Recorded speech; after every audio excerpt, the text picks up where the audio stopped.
I'm Jack Whitehall, and I am great company. No, that is not good enough. I'm Jack Whitehall, and I am great company. Is that okay? No. I'm Jack Whitehall, and I am great company. Are you ready to be taken on a journey of a lifetime right now? Absolutely not. Well, you're about to. I know this is the Deep Dive podcast, but you're not going to Stephen Bartlett me. Oh, I'm not going to be able to because you cried on that one. I regret that decision. You did cry quite easily. I did. I cried really easily. I was tired and off guard, and the guard is well up for this one. I think you're going to cry on this one as well. Yeah, to be fair, there may be tears. Are you going to be vulnerable today, do you think? No. More like, will he ever let me out? Why am I still here? So the reason why, for people who don't know why Jack is doing this podcast, isn't because your PR team emailed or anything like that. The reason is because you owe me a favour. I do. I owe you a solid. You owe me a big solid. A really big solid. So what happened?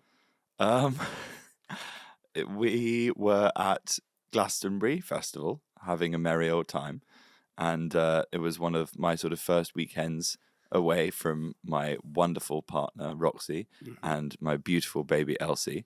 And because I was away at a music festival having a jolly old time, I decided that I would organise them a nice weekend with her sister, who also has a baby, and some of her other family, and arranged for them to have a lovely weekend at Centre Parks. So they were there, going to Centre Parks. They would have a lovely weekend. I would be at Glastonbury in a muddy field having a merry old time, and it was the perfect plan until Saturday afternoon when they were in the car on the way down to Centre Parks, and I was in a field sort of 2 days into Glastonbury, very merry, and started getting some text messages and phone calls, and looked down at my phone, and I called her back, and she answered, and it turned out that she had arrived at Centre Parks and I'd booked Centre Parks for the wrong weekend, and she had driven for 2.5 hours with my baby and her niece as well, a newborn baby, and they were stood in a car park of Centre Parks. They wouldn't let them onto the property. They had nowhere to stay, no shelter for the night. This was at about 5:30 in the afternoon. And I would say, one of the bleaker moments of my life. Like, I saw everything flash before my eyes. It was like muck, sweat, panic. I was not necessarily in the best state of mind to deal with such a crisis. And it went into full crisis mode. At a bar at Glastonbury, there was a huddle called, like, what do we do? I am the worst parent and indeed human being ever. My partner and family are stranded in a car park at Centre Parks. They may perish this evening, and how do I rescue them? No shelter. So what happened next is I come back and I realise there's a big kerfuffle. Yeah. You sort of swan in. I swan in, and I'm realising that there's a big kerfuffle going on. I'm just thinking, right, I can obviously help this. Yeah. I mean, I've never seen so many people just panic in every single situation. No, I know. It was proper panic stations. Initially, I would say you were very unhelpful for the situation, because it was a very grave situation, and I don't think you understood the sort of severity of it, because we were all there, like, seriously on our phones, like, trying to find somewhere that, you know, a hotel or anywhere that would take an Airbnb, and then you sort of like rock in with a big shit-eating grin on your face, and I was ready to party. A pint of warm beer, and a pint of empathy. I had a pint of empathy and charisma in my hand. That's what I had. And you were like, I'll just start calling around hotels. I was like, I don't think that's going to be how you, but you did, and you were very good. You found a couple of hotels, some of which were like in Scotland, and we were like, no, Jamie, that's not going to work. So then what happened was I said, okay, well, where are they? And you said where they were, and I said, well, I have a mutual friend. Yeah. Who... There's no route through this part of the story that doesn't suddenly get really like disgustingly privileged. So you just go on dart it, go straight for the bullseye. Just go straight for it. Yeah, go straight for it. You were like, I think I know the owner of Longleat. I'm like, oh, of course you do. Of course you do. Probably wanked off his uncle at Charterhouse. And you were like, no, it's not actually that. I did Strictly Come Dancing with Lady Emma Weymouth. Yeah. And I believe she is the Countess. The Countess. Yeah, I think she's the Countess of Longleat. Of Longleat. So the Count called the Countess. And also, you at this time, you were thinking, there's no way this is going to work. Yeah. You were thinking, there's no way this is going to work. Yeah. I phone her. I speak to her. We message each other. She comes to the rescue in the most brilliant way, and then sets you guys up. Well, not you, but Roxy and everyone. Yeah. All up for the weekend. And I had a night. Yeah. In a manger with some giraffes. What is Longleat? It was like the Christmas Story. What, when they knocked on the inn? They knocked on the inn and they had no room, but Lady Emma Weymouth said there is a place where we keep the giraffes. It's a sort of manger and you can stay there for the evening. Longleat is like what, a safari park in near, I would say, sort of near the Cotswolds. Yeah. Yeah. So I left Glastonbury immediately, got in a car. No, you didn't. Shut up. And No, I you drove there and I took them from the car park and I drove them to Longleat where they stayed in the safari park, and we all had a lovely weekend, and I sacrificed the rest of my time at Glastonbury because I'm a good dad and a good partner. It's actually it's the complete opposite to that. What? See, when I walked into the scenario in this sort of caravan, I had to leave on the Sunday because I couldn't bear to be there while Shania Twain was on stage and you endlessly went on. You had to be dragged. There's my mate. Hey Shania, do you remember coming on the podcast? And she'd have been like, yeah.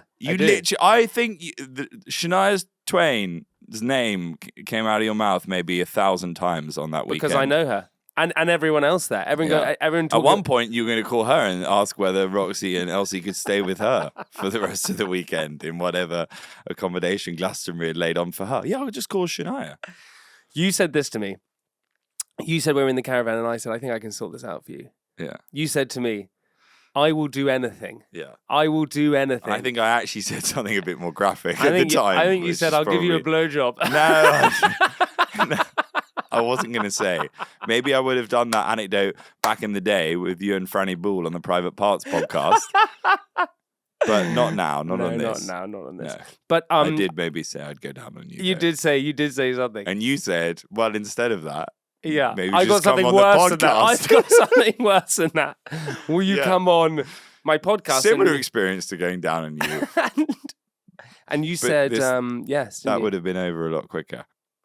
No, it wouldn't. I'd have made you suffer. I thought this was the highbrow one. You've got all these books. Yeah, I've got. Tell me about these books. Well, these are all the books. So Jack is pointing at our sort of room that we're filming in, the set, and there's loads of books behind you. Yeah. Have you ever read a book? Have you ever read my autobiography?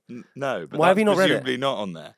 It's actually not up there for some reason. Did you have to just buy all of these books at the same time, or do they come from someone else's house? No, this is what the books I read. We want a set that has loads of books on it, so it looks like it's a proper.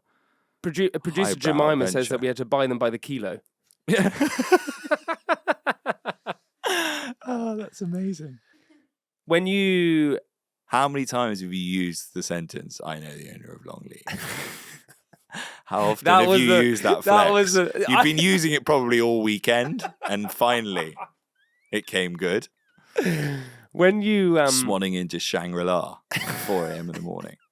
I know. Seeing someone with a tiger painted on their face. Oh, you like animals? I know the owner of Longleat. Fuck off, mate.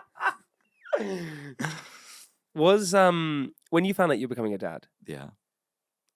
What was that feeling like? Yeah, amazing. Great. Scared, nervous, excited? Oh, yeah, scared, nervous, excited, all of the above. It was sort of completely overwhelming. And then you have months of telling people and all of your friends that have children themselves going, oh my God, this is the best thing that's going to ever happen to you, and it's going to completely change your life. And they say that over and over again. And then you have the baby, and then you see your mates, not for a while, months later, and then you see them again, and they all go, don't worry, it gets better. I was like, you've changed your tune. where was this? Where was this before? Where was this doom and gloom before? They were all like, oh my God, it's great. It's fun. You can have a kid. It's going to be great. And then afterwards, like, it gets better. It's tiring, isn't it? And you're like, so I've been tricked. I've been tricked. How tiring is it? Sorry? How tiring is it? Because I'm in that process at the moment about thinking about it. And my biggest fear at the moment is that it just totally changes everything and that your freedom is gone and all those different things. And I get scared about that. You'll be fine. Okay, it's a lot harder for Sophie. I know. I know. Not even thinking about her. Really, really difficult. But then being a dad, how has it changed you? Yeah, I mean, more it becomes the focus of your world. So it changes you significantly in terms of having this like family unit that means more to you than anything else in the world. So that's quite a significant change. Okay, we have to get serious for a second. Yeah. Because at the moment your new show on Netflix about to be released. Yeah. With your dad. Yeah. What's this one called? So new, it's using new, the word new very loosely. Yeah, well, because what I like about it is there's this theme that works.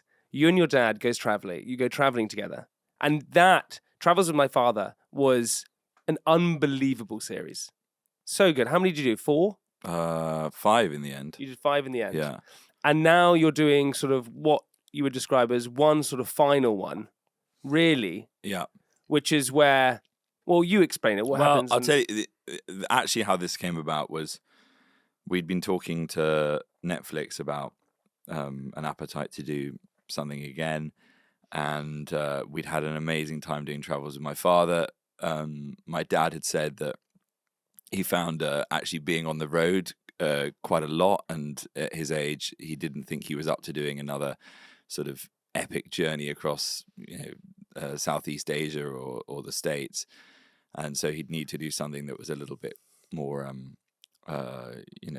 pared back. Mm-hmm. And we've been talking about various ideas. And I said, well, one idea I'd had was that we could maybe do something more in the documentary space and look into some sort of interesting topics that we both have a shared interest in, but we'd be approaching from very different angles. Mm-hmm. And we could do them as sort of like one-offs. And that's sort of what we went in and we pitched Netflix, and they went, yeah, I think that's a really interesting idea. I was like, great. Well, this is, again, in many ways, like the evolution of your podcasting career. You wanted to do something a little bit more highbrow. This was my, version of going, let's get some books on the shelves behind me during the podcast. I'm going to do a highbrow, serious documentary. Mm-hmm. And that will elevate all of this. And then Roxy fell pregnant, and Netflix were like, oh, it might be quite nice to maybe have a little bit of that, a little flavor of that. And I was like, right, this is, yes, okay, we could maybe mention that, and we could talk about that. I was like, maybe that could be the theme for the show as well. It could be all about fatherhood, and then the other subject matter, we could be sort of, springing off from there.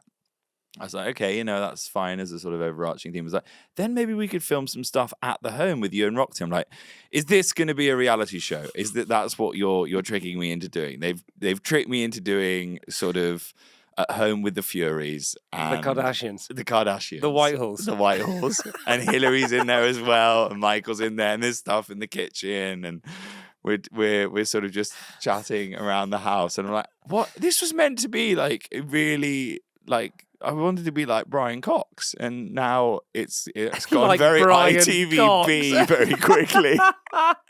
So the show now is a sort of mishmash of half like fly on the wall reality TV. It's a reality show, right? It's a reality show. It's a reality show. Yeah, made in Notting Hill. Can I ask questions? Because I obviously do stuff with Sophie, and who anyone doesn't know is my wife.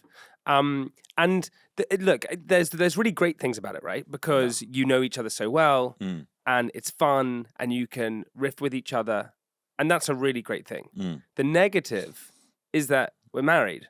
Yes. And that's a lot, because you're then working together, you're living together, it's everything together. And then politics come into play in lots of different spaces. And I don't think Sophie and I really speak about that much, but it that does have its difficulties, and it's definitely had that in the past a lot more than it does now. you work with your dad and then your mum, and Barney, your brother, helps you, managing you in lots of ways. And so it's become over the course of, how many years you've been doing comedy now? 15 years? That it's become a family affair in lots of ways. What are the negatives of that? Well, I mean, with my father, definitely feeling sometimes like, I need to sort of protect him, and he is so much, older than he was when we started doing this, and his sort of energy levels and just his health. I'm very keen not to push him too far, and so that's always a concern of mine. And unlike any other show, you have to be really careful with how you schedule it. And I'm always like, we can film, keep going and film day after day and travel and all of these things. And so it has to be very, very carefully managed for his welfare. So that can be quite hard. And on the occasions where I feel like I've sort of pushed him a little bit too far, or he's so far out of his comfort zone that he's feeling uncomfortable, then you feel a little bit guilty.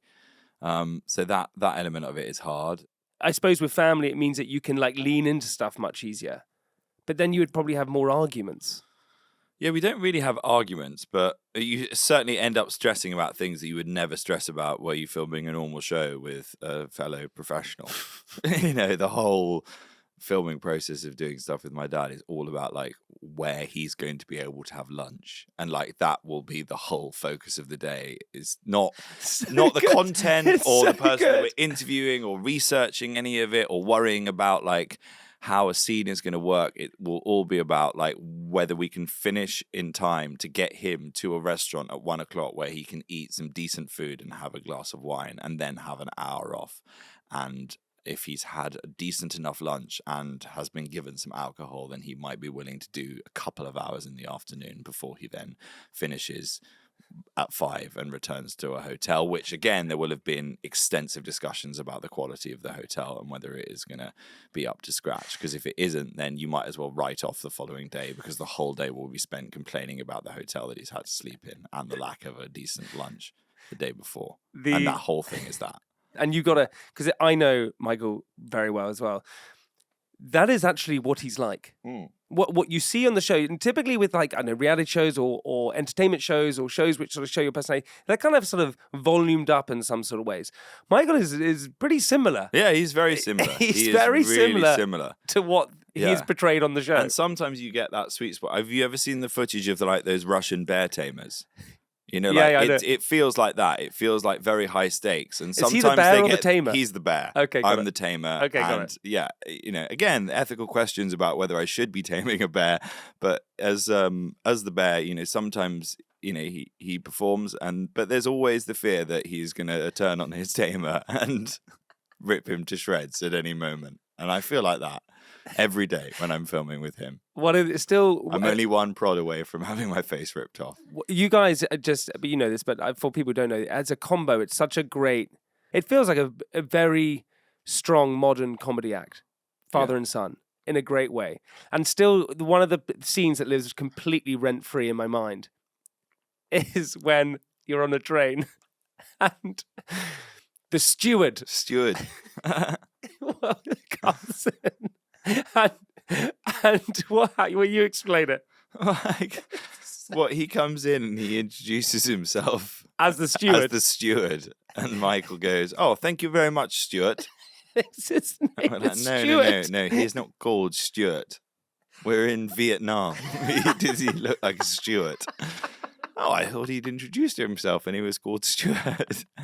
He was called Stuart. And then that's, again, a classic moment of my dad's, where then for the rest of the 8-hour train journey, he keeps calling him Stuart. But then there's and I don't know if you can say this, because maybe you told it to me in private once, but there was and maybe you can't. If you can't, that's fine. But there was a scenario that happened in Chernobyl, wasn't there, with your dad? Was there?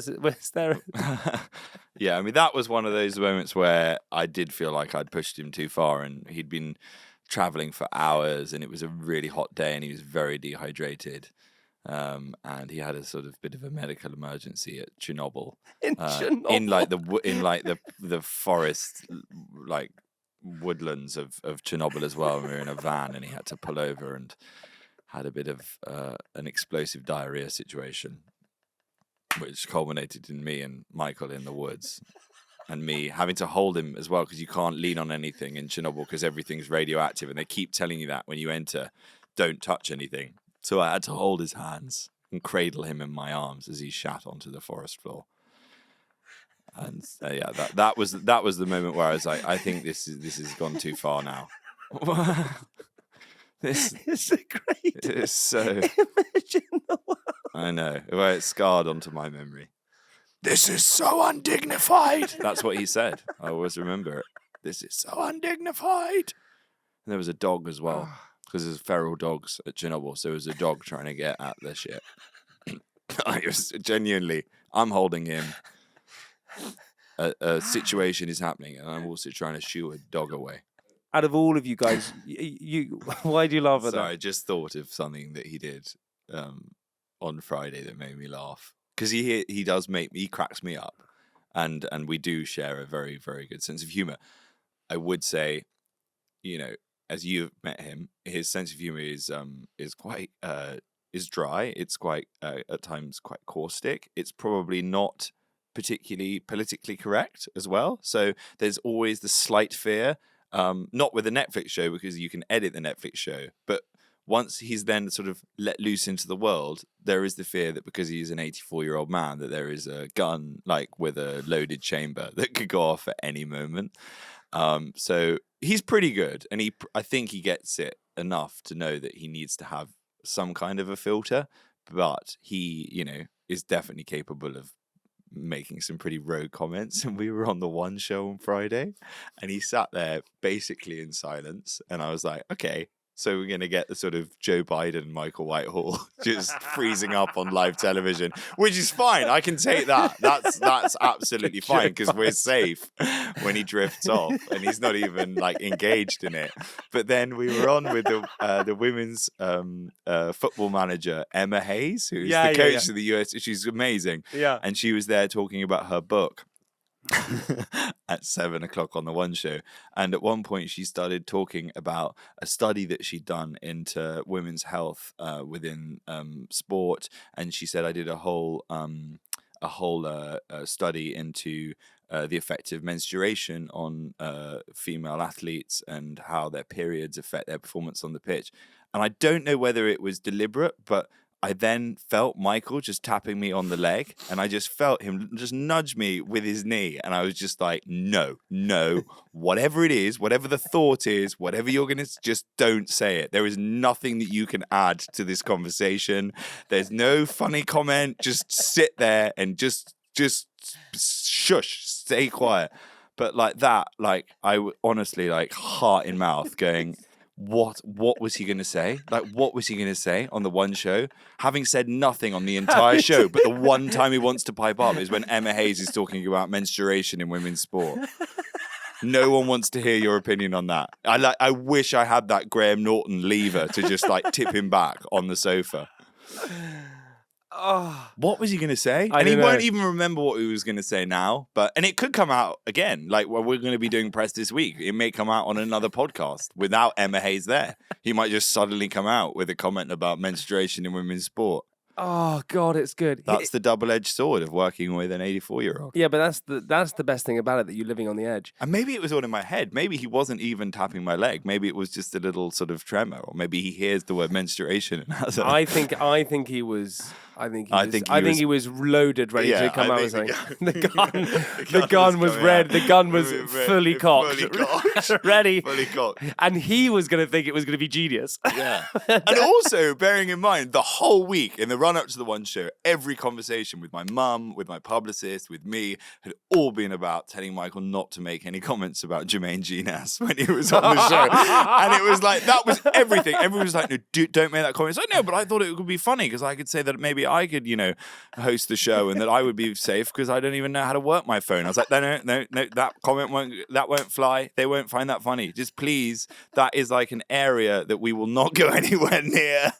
And he was so like, so who's hosting the show? Is like Roman Kane. He's like, oh, is that the boy that's been in the papers? It's like, no, that's not the boy that's been in the papers.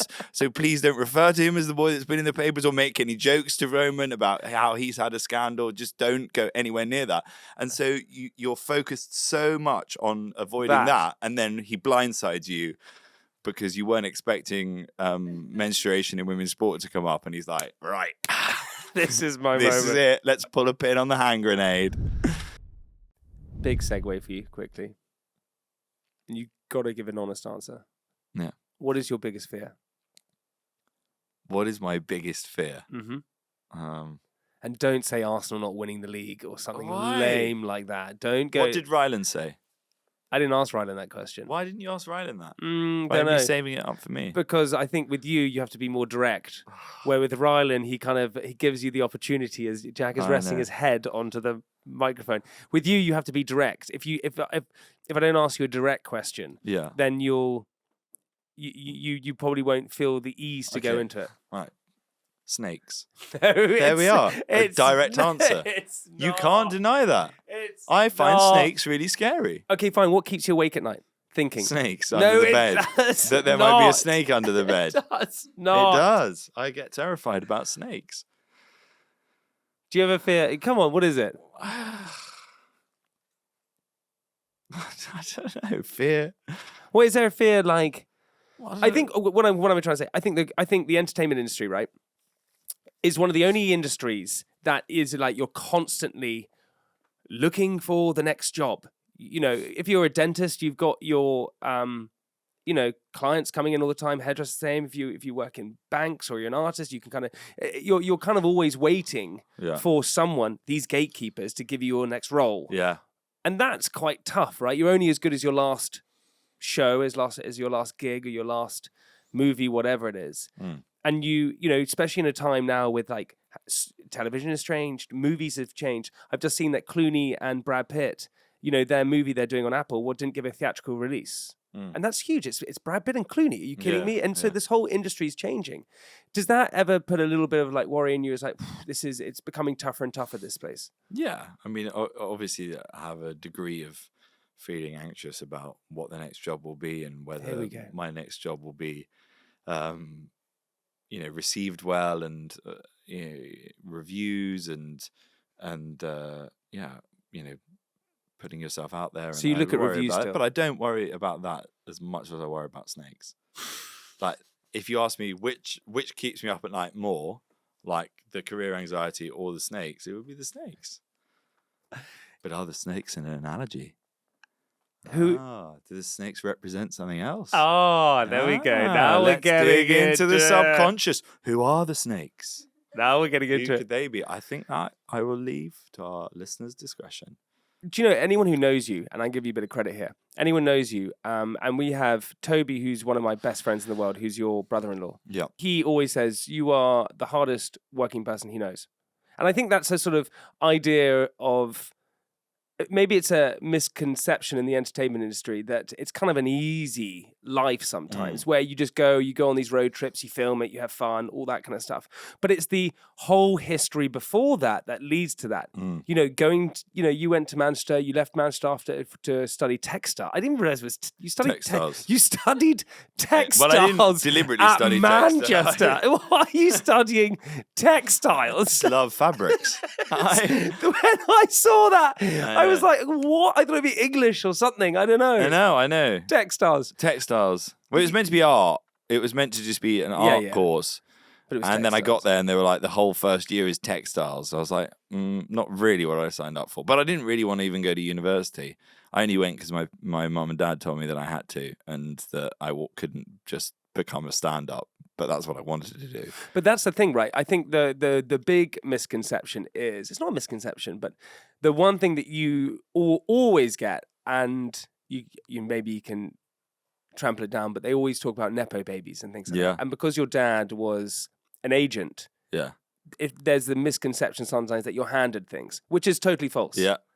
Well, does that annoy you? You're handed a lot of opportunity. Of course you are. And I get that. And definitely having a parent that was in the industry was hugely beneficial. And he looked after big names. Yeah, Colin and he was Firth, very helpful in terms Daniel of Day-Lewis. Like guiding me, and he knew the industry, and certainly, if I'd wanted to become an actor, I think he would have been, very, very, very helpful.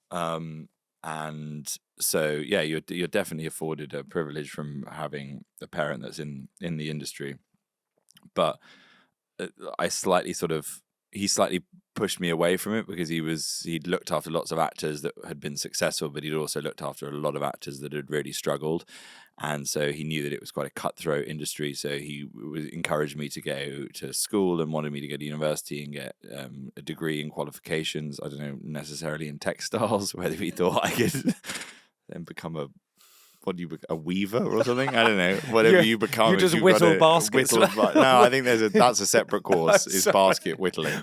Whittling baskets. A knitter. You become a knitter. You and Tom Daly would have. Me and Tom Daly could have started a knitting business and done crochet or whatever.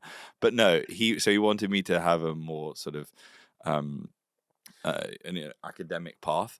But I went to the Edinburgh Festival when I was 16 and I saw comedy on stage and stand-up for the first time, and then completely fell in love with it then, and then became obsessed with becoming a stand-up comedian, and so started doing that at What did you love about it? What did you see and you love?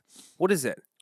I guess I love the sort of purity of it and the fact that you were up there able to talk about whatever you want, not constricted to a script, and it was just you and an audience, and you were able to make them laugh in any way that you wanted to. And that felt very kind of liberating and exciting. And also, I guess it appealed to me. Like at school, I'd always liked acting and performing, but I'd never really I'd got into school plays and got little parts in this and that, but it always felt like I was sort of reliant on someone else's tastes, or it was always at the sort of discretion of someone else in a casting process. And there was something great about stand-up, about how you felt like you were more sort of in control of your own destiny, and it was just you and a microphone and a stage. And so I think that probably appealed to me.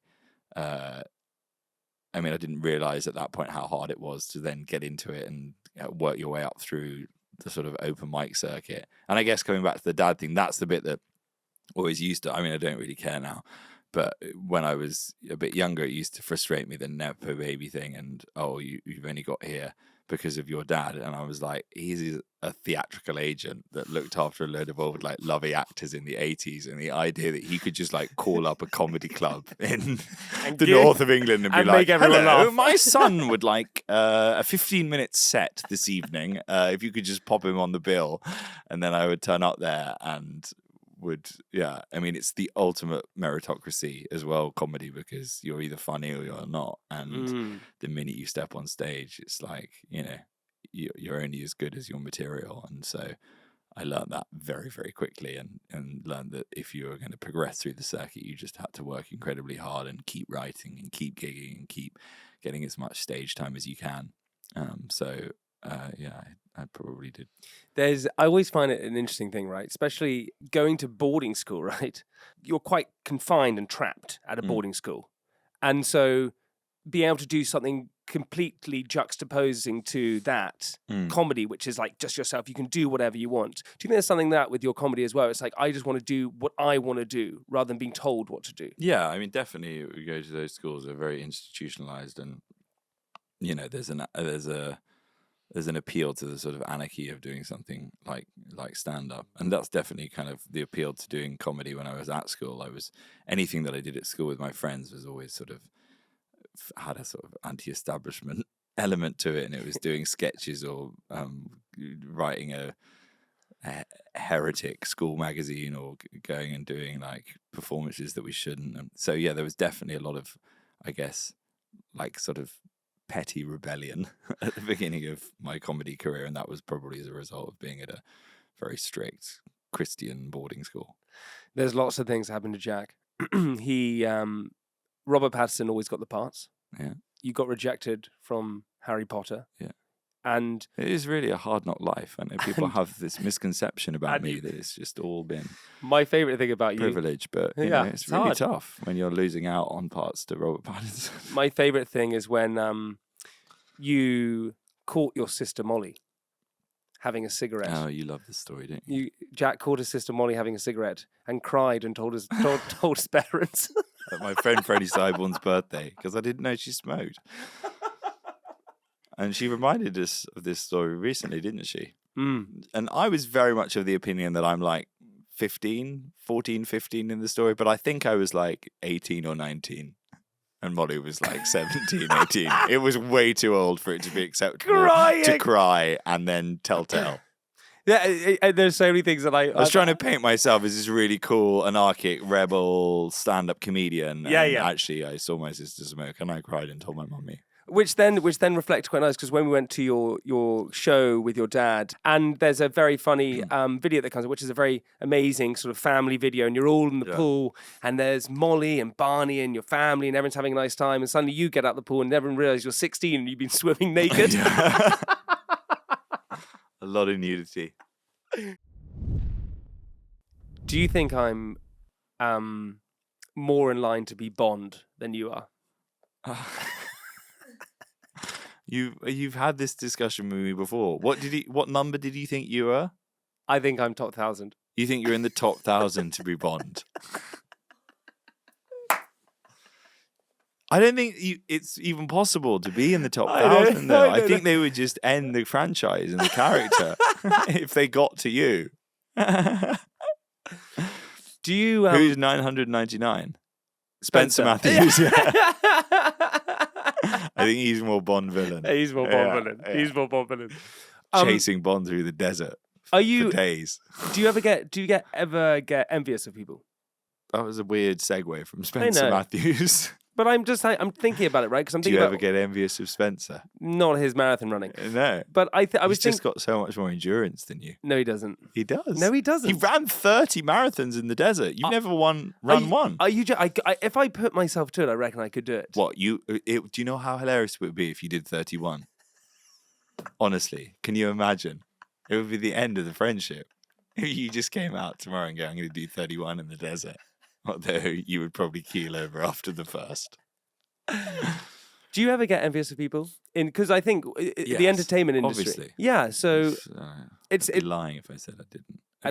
Because it's a competitive industry as well, and you're up for the same roles as other people, and there's parts that you want to play and jobs that you want to be involved in, and you miss out on. So there's a degree of envy. I mean, you just need to make sure that it doesn't sort of eat you up. But I think everyone is not immune from that. Who do you look up, and who do you look in the industry and you go, yeah, they're doing well. I admire them, what they've done. What, like careers that I sort of admire? Oh, I like a lot of those sort of, I mean, I like those comedians that have done comedy and then have sort of branched out and have quite, Jim Carreys and Steve Martins and people like that who have been able to act in other things and have audiences see them. Robin Williams is another classic example of that. Like, has done some of the funniest movies ever, but then has done some amazing dramatic turns as well. Sometimes underrated in acting. Yeah, he's unbelievable. Yeah, he's amazing. I watched Good Will Hunting again the other day. Yeah, like it's his acting is unbelievable. But why do I ask that question? I think I asked that question because you start out when you're, like you said, you go to Fringe when you're 16 years old. You then go, I want to go into comedy, and you start doing comedy. You drop out of your textiles course and you do that. Don't focus on that. Yeah, I do focus on that. And you then build up this incredible career. And I think the only people ahead of you in touring, just in comedy, are like Gervais, Peter Kay, maybe Michael McIntyre. Definitely Michael McIntyre. Definitely Michael McIntyre. But in terms of ticket sales, you're pretty up there. You're in movies. You're doing all these different things. When do you look at yourself and go, I feel pretty content? Oh, okay, or does that never happen? And what does success then look like to you? When I have conquered the confectionery industry. That is the one gaping Look at you not being vulnerable. Look at you not being vulnerable. I'm yet to launch my sweet business, but when I do, you will be looking over your shoulder. Mark my words. I'll be launching it with you. I can't wait. But come on, but like, as in, when you first started out, what you probably hoped that you could sell a 100-person seated room. Yeah.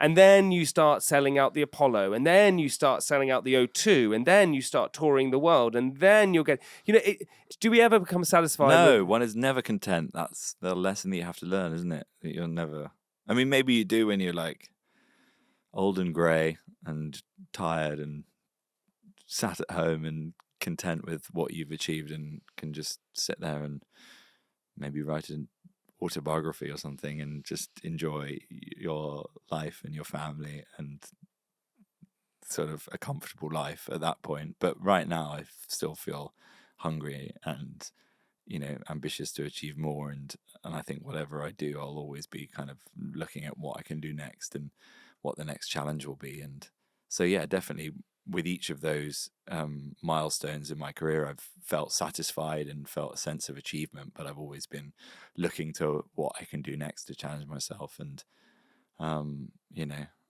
I have no doubt that you know, whatever the next kind of success is, I won't sort of rest on it and go, right, well, now that's that done. I'm sure I'll then go, right, I want to now, you know, write a great movie, or I want to direct, or I want to, you know, do something different. I think I'll constantly be looking for sort of more challenges and to find more fulfillment elsewhere, knowing that I won't get that fulfillment when I reach that point, and we'll be looking to the next thing.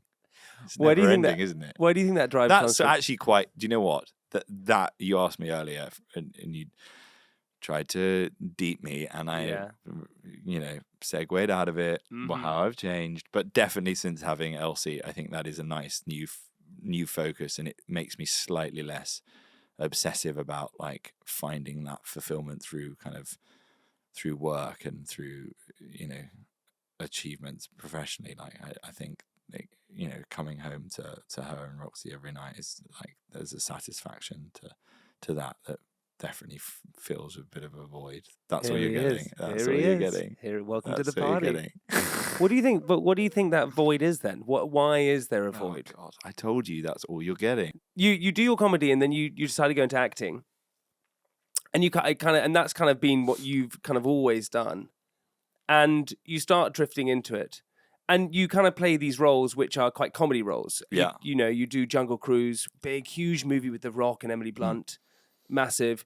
You've done The Big Red Dog. What was that? Clifford the Big Red Dog. Clifford. You love that movie. I did love that movie. You did. And you were great in it. You were really good. I liked your American accent. I did. It was actually good. Thank you very much.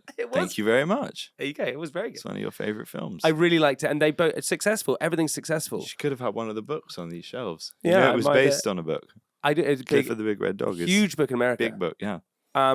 And so you do these big things, you do these movies, and you've done obviously shows like Bad Education that you wrote and all this stuff. But then you've now done a new show which is totally flipped on its head, where you're playing a psychopath. Yes, I'm playing a very different part to. Well, it's very different to Clifford the Big Red Dog, put it that way. But it's a thriller for Amazon called Malice, where I play a psycho nanny. Did you enjoy playing it? Yeah, it was great. It was really fun, and it was very intense and very challenging, and a very long shoot. But give that to me, like mentally, because I think you're a perfectionist, and in fact, I know you're kind of a perfectionist, and you want everything to be detailed, and you want not only your comedy or your performance to be so good, and so they're going to something like this. You want it to just be. And it's a different role, so you'll be disappointed in yourself if you didn't make it amazing. You changed your body. Jack got ripped. He got absolutely shredded to the point where I was asking photos of your body from because I want to see it. But why was it hard to go into something like that? Why is it mentally hard? Just because it's so out of my comfort zone. I think with other stuff that I do, when it's comedy or you know, be it stand-up or doing the shows with my dad, or even, you know, doing movies where you're popping up as the sort of comic relief, that all feels very in my kind of comfort zone, and I know what I need to deliver, and I know how to, you know, make things funny, and I know how to play those types of characters. And so I feel a lot of control in those situations. And when I stepped into doing this drama, I felt very out of control and felt very out of my depth, in a really exciting way. But it did mean I needed to lean on all of the other creatives and the director, and did as much prep as I could, and work with, like, you know, an acting coach and a dialect coach, and did as much rehearsal as I could with the directors, and talked to the writer endlessly about the scripts and the character, and, you know, just try to really prepare myself as best as I could, and it required a sort of physical transformation as well.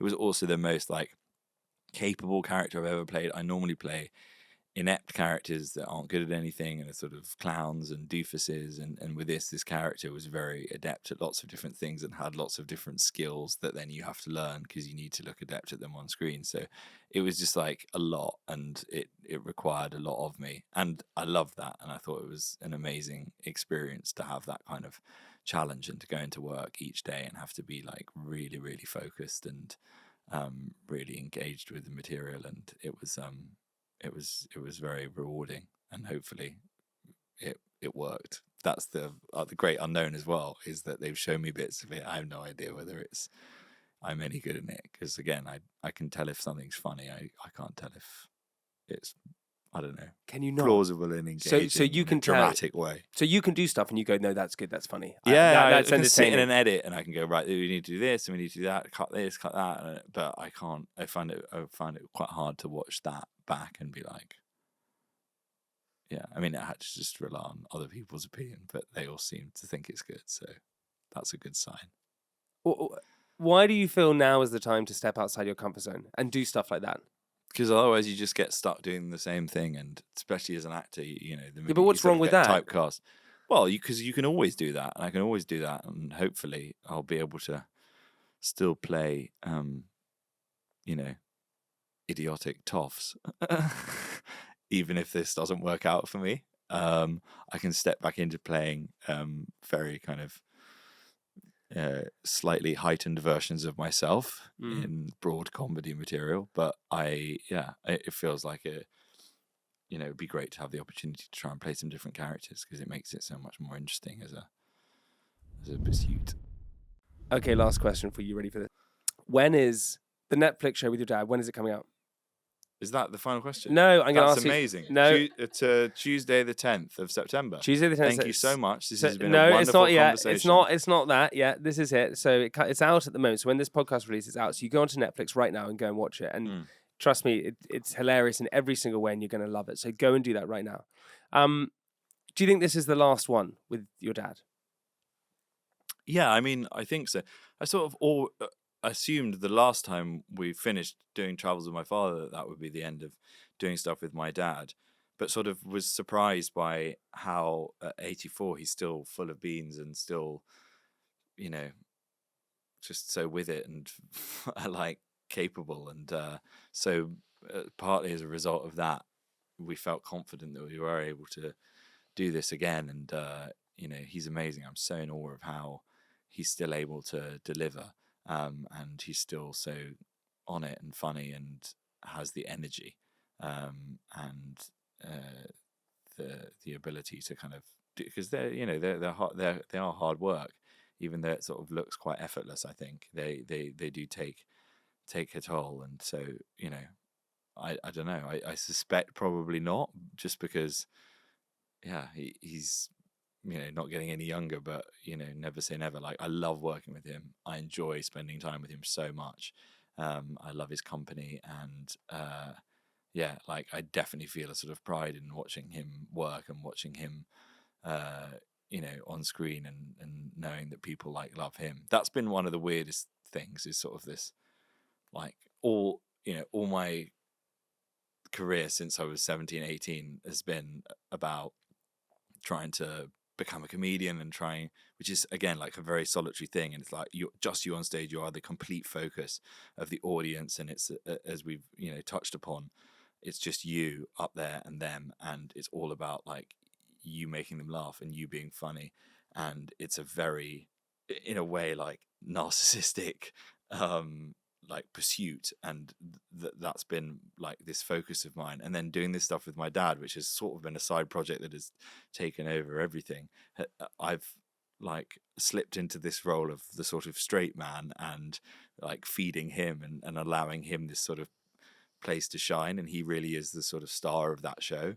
And I've loved that, and I've loved, and I take great pride in it, even when it's lots of people coming up to me and going, "Where's your dad?" And, "Oh yeah, Jack White, your dad's so much funnier than you," which is what I get all the time now. But I feel like a real kind of glow when people say it, even though it's sort of the most backhanded compliment about your work that you could possibly get. But I really, really enjoy working with him and him having this sort of like latter life. It's not even a renaissance because it's just like he'd never done anything before. So it's just like it's great. It's great to be able to do it, and so I wouldn't say no to doing something else with him, but I don't know what it will be. I mean, I think like we're doing some live shows next. We're going to play. We got asked to do the Carnegie Hall in New York. Wow. Yeah, for their comedy festival, and I was like, well, we don't really have a show, but my mum was like, you've got to do that. So You've got to do that. We're going to go to Carnegie Hall and do I don't know what it will be. It'll be, an hour and a half of my father talking about menstruation in women's sport, for all I know. What have you got to get off your chest, Michael? Jackie, thank you for doing this. Thank you very much. We've got 8 questions. What? Yeah, yeah, quickly. There's 8. It's Quickfire. Okay. It's really Quickfire. Shock. Was there a Quickfire option with the other questions? No. I could have done them all Quickfire. No, you couldn't. You're not allowed. No. Are any of them about textiles? No, Because nothing. I'll be out of my depth if they are. You got to be honest with these. Ready? Here we go. I've been honest with all of the I questions. know you have. I'm just saying, just quick answers. Here we go. What's You've a saying? become like a very school teacher at the end here. What's a saying or phrase that makes you smile or cheers you up? One I heard the other day, just because Elsie's at that age now. Bit of dirt never hurt. Which is, you got to let them play around in the mud and in their own shit. get ill a few times for them to build resilience. Best compliment anyone's ever given you? You're funnier than your dad. Great one. I don't think anyone's actually ever said that, but someone will come up one day and say, "Oh, I love your show with your dad. You're so much funnier than him." What scares you most about yourself? What? That I become a snake? No, I don't know. What scares me most about myself? Yeah. A doctor told me I just had Elsie, and so I think this was before like going to the gym for that part, and I sort of just given up for a bit, and the dad bod had set in, and I'd been drinking wine every night, and I went to a doctor, and he told me that I had pre-gout, and that was a big wake-up call. My dad had gout, and I've made jokes about him having gout relentlessly on our shows, and for a doctor to tell me that I was pre-gout, which is not, it doesn't even really sound like a thing, does it? Because technically, I guess we're all pre-gout, aren't we? Pre-gout. But now I am post-pre-gout, so I'm proud to say. And I didn't have gout. Very Henry VIII. When was the last time you cried and why? Yeah, I cry a lot at like films and television. Yeah. What do you cry at? Oh, I'll cry at anything. Love is Blind. No, you won't. Yeah, I would. You'll cry at Love is Blind? Yeah, I could cry at Love is Blind. I cried at, I remember I think the worst one was I cried, and this is actually a big thing when I was having Elsie, is I was worried that I wasn't going to cry at the birth, and I cried at the birth, thank God. But I was like, I cry at everything.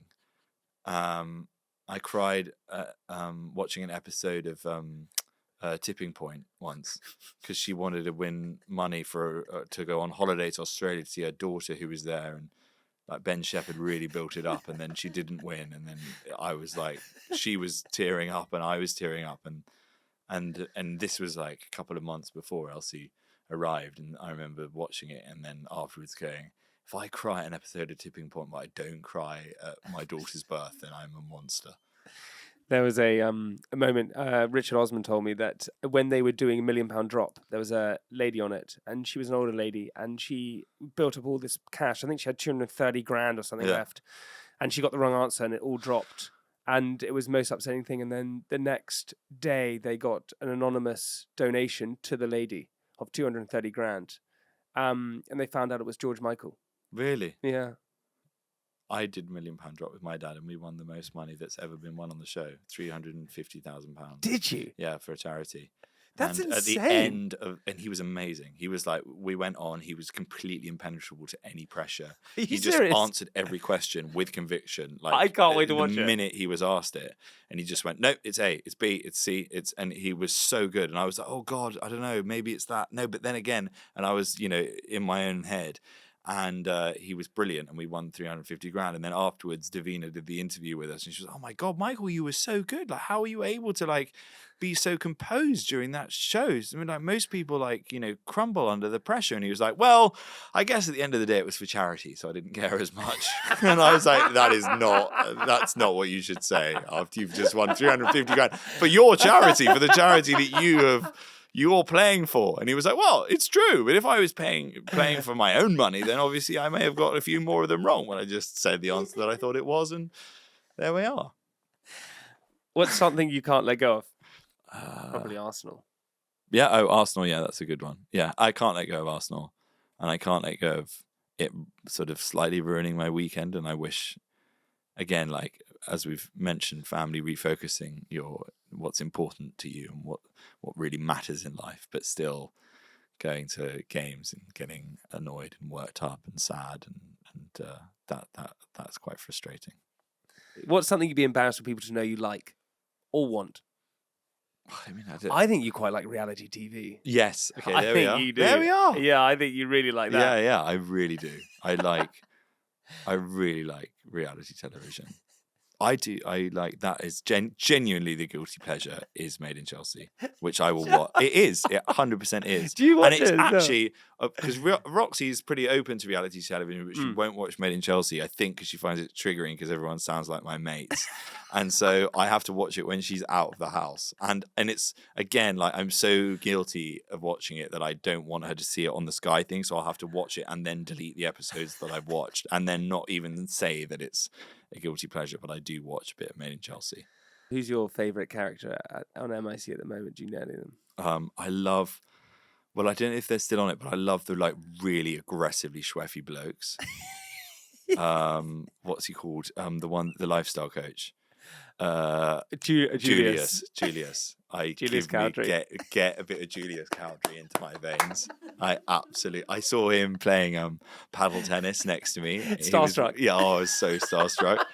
It was him and one of the other bros, and there was a lot of like butt patting after winning points and stuff. And I was like, I want to be over there playing with them. But yeah, all about the Cowdery.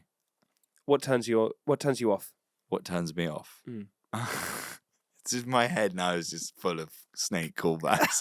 But I know you can't, and I'm just like, okay, just play nice. My biggest turn off. Well, in life, like, what is it? Is it? I don't want to answer for you, but like for me, mine is like I'm really not good with rudeness. I don't like towards other people. Like I don't like that. That's my biggest turn off, probably. Yeah, I think probably people that call me out on my rudeness to other people. I like being rude to people. That's what, as well, by the way, is so unfair about I keep coming back to my dad, but I always think it's so unfair about him is that like I have a public persona where I have to be nice to people, as do you. And not that I'm not nice to people, but it means you just have to make sure that you're careful to be nice to people, even if you're having a bad day or you're feeling tired or you can't be bothered. You just have to make sure you remember to be like courteous, and that this is a experience that someone will have and they won't know about whatever you're dealing with. So just be nice. So, that's not all the time. Every now and again, you have to remind yourself of that. My dad can just be rude to everyone and they love it. And he can genuinely be rude. And they think he's doing a bit. And he's actually telling them to fuck off or get out of his way or stop talking to him. And they're like, oh my God, he's doing it. That's so great. And they love it. They absolutely love it. We took him to the cricket the other day and there was all these people coming over and swarming him for photos and autographs and stuff. And he just wanted to get out of there and go home. And he told someone to get the fuck out of his way. And Barnaby was like, is that a problem? Because I think they were filming him at the time. I was like, they roared with laughter as he said it and thought he was doing it as a joke. It's like amazing. It's a superpower. He's doing a bit. He's doing a bit. He just called my wife a cunt. Oh my God, it's amazing. Oh, Michael, you're so funny. He's so quick the way he does it. I was like, no, he genuinely meant that. What's your biggest turn on? Turn on? I don't. Yeah, what? What, like in the bedroom? Whatever you want. Finger up my arse? I don't know. What do you? Yeah, there we are.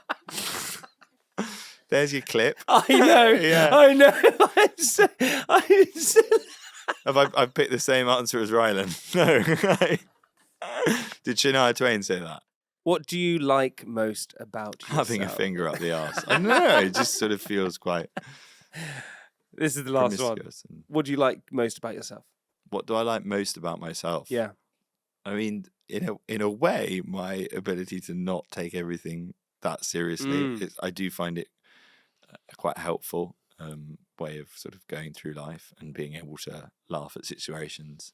And if you can just sort of have an abundance of humor with everything and sort of just try and find the funny in even sort of bleak situations or stressful situations, then it is a very liberating way of living a life. So that would probably be my superpower. Jack Whitehall, thank you so much Thank you very much. for coming on Great Company. I adore you. Thank you very much.